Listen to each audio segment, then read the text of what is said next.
The 26th of April 2022, Karachi, Pakistan. A minivan approaches the Confucius Institute at the University of Karachi. Inside are 3 Chinese teachers and their Pakistani driver. As the van turns a corner, a woman standing by the roadside detonates a suicide vest.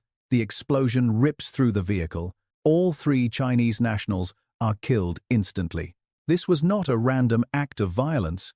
The bomber was Shari Baloch. She was a 30-year-old science teacher and a mother of 2. She was also a member of the Balochistan Liberation Army, or BLA.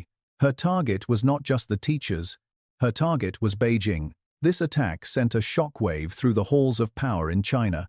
It was a brutal reminder that the China-Pakistan Economic Corridor, or CPEC, is not just about concrete and steel. It is about blood.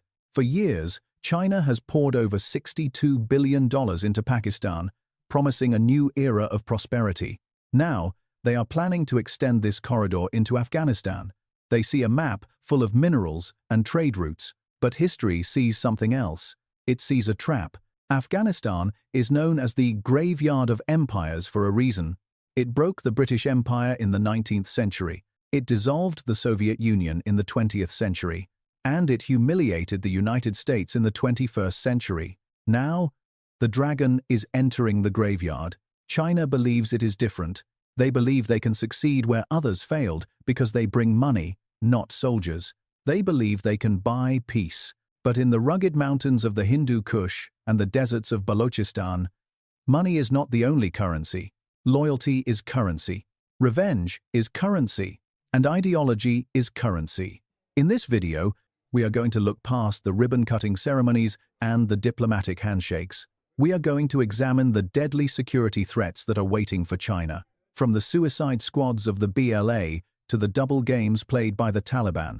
We will ask the question that no one in Beijing wants to answer. Is China building a Silk Road, or are they paving a highway through a minefield? This is the story of the deadly geopolitical trap, the enemy within, the Baloch insurgency. To understand why this project is so dangerous, we have to start at the destination, the Gwadar port. This is the crown jewel of CPEC. It is a deep-sea port on the Arabian Sea, designed to give China direct access to the ocean without passing through the Strait of Malacca. But Gwadar is located in the province of Balochistan, and Balochistan is on fire.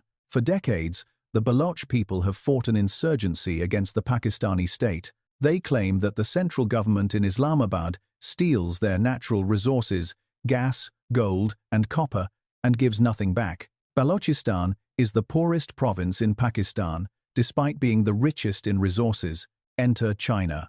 When Beijing arrived with billions of dollars, the Baloch people didn't see investors. They saw colonizers. They saw China as a partner in crime with the Pakistani military. They saw Chinese trawlers depleting their fishing stocks. They saw fences being built around Gwadar, turning their city into a fortress they couldn't enter. So, the insurgency evolved. The Balochistan Liberation Army, or BLA, began targeting Chinese interests directly. In 2018, they attacked the Chinese consulate in Karachi. In 2019, they stormed the Pearl Continental Hotel in Gwadar, specifically looking for Chinese businessmen. And in 2021, a bus carrying Chinese engineers to the Dasu Dam project was blown up, killing 9 Chinese nationals. These attacks are becoming more sophisticated and more lethal. And here is the critical point. The CPEC expansion into Afghanistan relies entirely on the stability of Pakistan. The proposed railway from Afghanistan would have to pass through these exact volatile regions to reach the sea. If you cannot protect a bus in Pakistan, how can you protect a 500-mile railway line through insurgent territory? The BLA has sent a clear message to Beijing. CPEC is a legitimate target. They have formed alliances with other separatist groups, creating a united front against Chinese investment. China has put immense pressure on Pakistan to improve security. Pakistan has created a special security division with 15,000 troops dedicated solely to protecting CPEC. But it's not working. The attacks continue. This creates a massive friction point. Chinese workers are scared. Insurance premiums for projects are skyrocketing. and the Chinese government is starting to wonder if the Pakistani army is capable of protecting them. There have even been rumors that China wants to bring in its own private security contractors, boots on the ground. If that happens, it changes everything. It turns an economic project into a military occupation, and that is exactly what the insurgents want. The Taliban dilemma, a house of cards. Now, let's cross the border into Afghanistan. When the Taliban took Kabul in August 2021, China was one of the first countries to engage with them. Beijing's strategy was simple. We will help you rebuild. We will give you cash. In return, you ensure that no terrorists attack China from your soil. Specifically, China is worried about the ETIM, the East Turkestan Islamic Movement. These are Uyghur militants who want to separate Xinjiang from China. The Taliban promised to cooperate. They need the money, but promises in Afghanistan are slippery. The Taliban is not a monolithic government like the Chinese Communist Party. It is a loose confederation of tribes, commanders, and factions. Some factions are pragmatic and want Chinese investment. Others are hardliners who believe dealing with godless communists is a betrayal of Islam. This internal fracture is a huge risk for China. But the bigger problem is the TTP, the Tehrik-i-Taliban, Pakistan. These are the ideological brothers of the Afghan Taliban, but their goal is to overthrow the Pakistani government. Since the Afghan Taliban took power, the TTP has been emboldened. They have launched a wave of attacks inside Pakistan, killing soldiers and police officers. Pakistan is furious. They accuse the Afghan Taliban of harboring the TTP. They have even launched airstrikes inside Afghanistan. China is caught in the middle of this family feud. Pakistan is China's iron brother. The Taliban is China's new partner. But the Taliban and Pakistan are shooting at each other. How do you build an economic corridor between two countries that are on the brink of war? It is a diplomatic nightmare. If China pressures the Taliban too hard to crack down on the TTP, the Taliban might turn against Beijing. If China doesn't pressure them enough, Pakistan destabilizes further. And then there is ISIS-K, the Islamic State Khorasan province. They are the sworn enemies of the Taliban, and they have identified China as a primary target. Why? Because of China's treatment of Muslims in Xinjiang. ISIS-K uses this as a recruiting tool. They paint the Taliban as puppets of Beijing.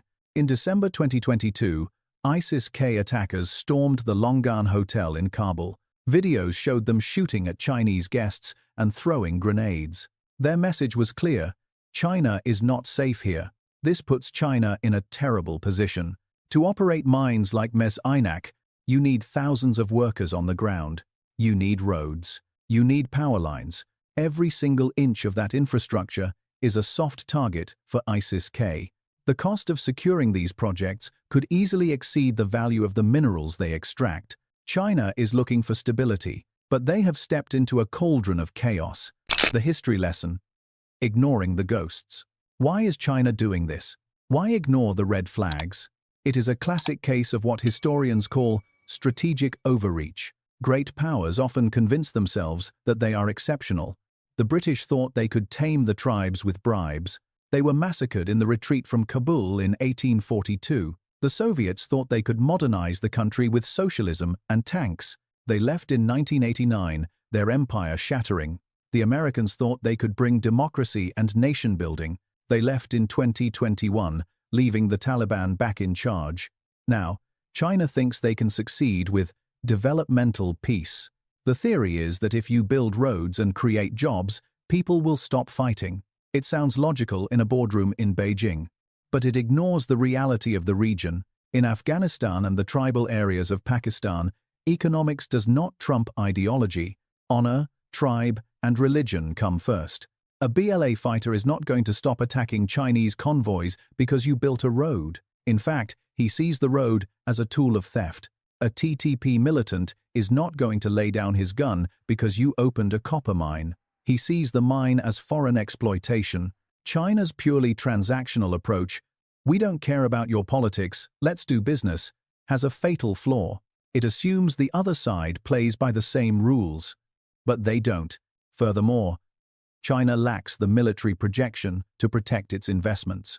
The US had 100,000 troops on the ground, and still couldn't secure the highways. China has zero troops on the ground. They are relying entirely on the Taliban and the Pakistani army for security.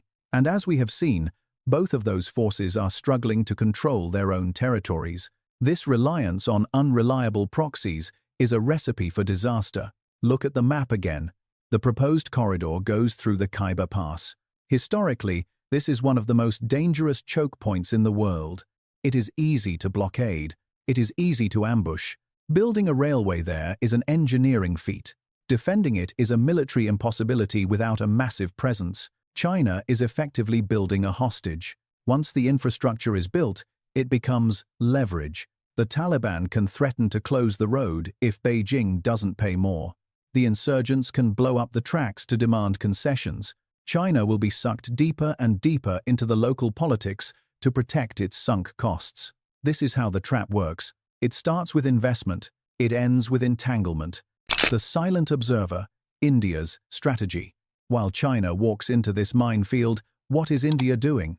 India is often portrayed as the loser in this scenario. They lost their influence in Kabul.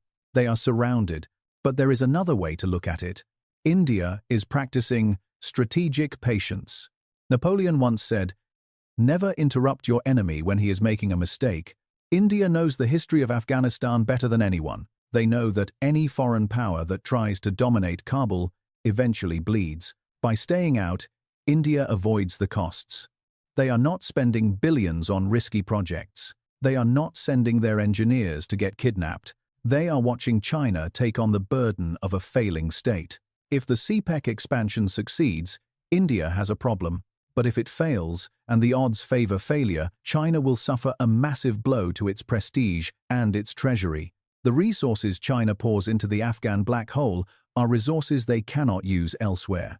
Every dollar spent securing a copper mine in Logar is a dollar not spent on the naval fleet in the Indian Ocean.